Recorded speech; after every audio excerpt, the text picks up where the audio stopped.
পরিত্যক্ত কুঠির রহস্য। রাত গভীর, চারদিক নিস্তব্ধ। ঝিঝি পোকার একঘেয়ে ডাক আর দূর থেকে ভেসে আসা শেয়ালের হাঁক ছাড়া আর কোনো শব্দ নেই।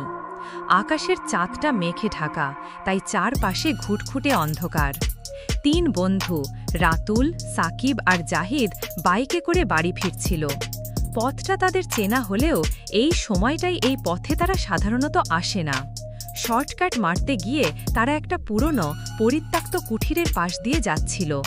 কুঠিরটা অনেক বছর ধরে ফাঁকা পড়ে আছে। গ্রামের মানুষ বলাবলি করে এখানে নাকি অশরীরী আত্মার আনাগোনা আছে। কুঠিরটার চারপাশে ঘন জঙ্গল, দিনের বেলাতেও সূর্যের আলো ঠিকমতো পৌঁছায় না, আর রাতের বেলায় তো কথাই নেই। দোস্ত, চল আজ একটু অ্যাডভেঞ্চার করি, রাতুল বলল। সে বরাবরই একটু সাহসী। ভূতের গল্প শুনলে তার রক্ত যেন আরও গরম হয়ে ওঠে। আরে না, চল বাবা, তাড়াতাড়ি বাড়ি যাই, আমার কেমন জানি লাগছে, সাকিব ভয়ে ভয়ে বলল। সে বরাবরই ভীতু প্রকৃতির। জাহিদ রাতুলের দিকে তাকিয়ে মুচকি হাসল। চল দেখে আসি কি আছে ওখানে, ভয়ে মরে যাচ্ছিস নাকি? সাকিব কিছু বলার আগেই রাতুল বাইকটা কুঠিরের গেটের সামনে থামিয়ে দিল। গেটটা জং ধরা, ভাঙা। একটা ক্যাচ ক্যাচ শব্দ করে তারা গেটটা খুলল। ভেতরে ঢুকতেই একটা ঠান্ডা বাতাস তাদের শরীর ছুঁয়ে গেল। গাছপালাগুলো এমনভাবে ছড়িয়ে আছে যেন শত শত হাত তাদের দিকে এগিয়ে আসছে। কুঠিরের ভেতরে ঢুকতেই একটা পচা গন্ধ তাদের নাকে এসে লাগল। ধুলো আর মাকড়সার জালে ভরা ঘরগুলো। ভাঙা আসবাবপত্র এলোমেলো পড়ে আছে।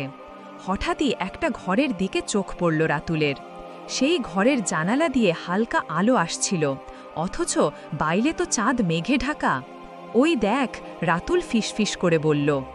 তিনজন সাবধানে সেই ঘরের দিকে এগিয়ে গেল। ঘরের ভেতরে ঢুকতেই তারা চমকে উঠল। ঘরের মেঝেতে একটা বিরাট রক্ত দেখতে পেল তারা। রক্ত তখনও ভেজা, টাটকা। তাদের বুকের ভেতর ধকধক করে উঠল। এটা কিসের রক্ত? সাকিব প্রায় কেঁদে ফেলল। হঠাৎই একটা বিকট আওয়াজ হলো। মনে হলো যেন কেউ খুব জোরে হাসছে। হাসিটা এমন ছিল যে তাদের শির দ্বারা দিয়ে একটা ঠান্ডা স্রোত বয়ে গেল। তারা তিনজনই আতঙ্কে জমে গেল। হাসির শব্দটা ক্রমশ বাড়তে লাগল। মনে হলো যেন ঘরের চারপাশ থেকে আসছে। পালিয়ে চল, জাহিদ চিৎকার করে উঠল। তারা তিনজনেই দৌড়াতে শুরু করল। পেছনের দিকে তাকানোর সাহস তাদের ছিল না। গেটের কাছাকাছি এসে তারা দেখে গেটটা আপনা আপনি বন্ধ হয়ে গেছে, আর গেটের বাইরে দাঁড়িয়ে আছে একটা সাদা আকৃতি। আকৃতিটা তাদের দিকে তাকিয়ে হাসছে, সেই বীভৎস হাসি। তারা তিনজনই ভয়ে জ্ঞান হারাল। পরের দিন সকালে গ্রামের লোকজন তাদের কুঠিরের সামনে অজ্ঞান অবস্থায় দেখতে পায়। তাদের মুখে এক বিভীষিকাময় আতঙ্ক। জ্ঞান ফেরার পর তারা কেউ আর ওই কুঠিরের কথা বলতে পারছিল না। শুধু তাদের চোখে একটা গভীর ভয় আর আতঙ্ক স্পষ্ট ছিল।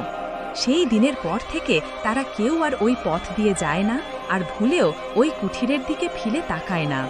কুঠিরটা আজও তেমনই পরিত্যক্ত, আর তার রহস্য আজও অমীমাংসিত।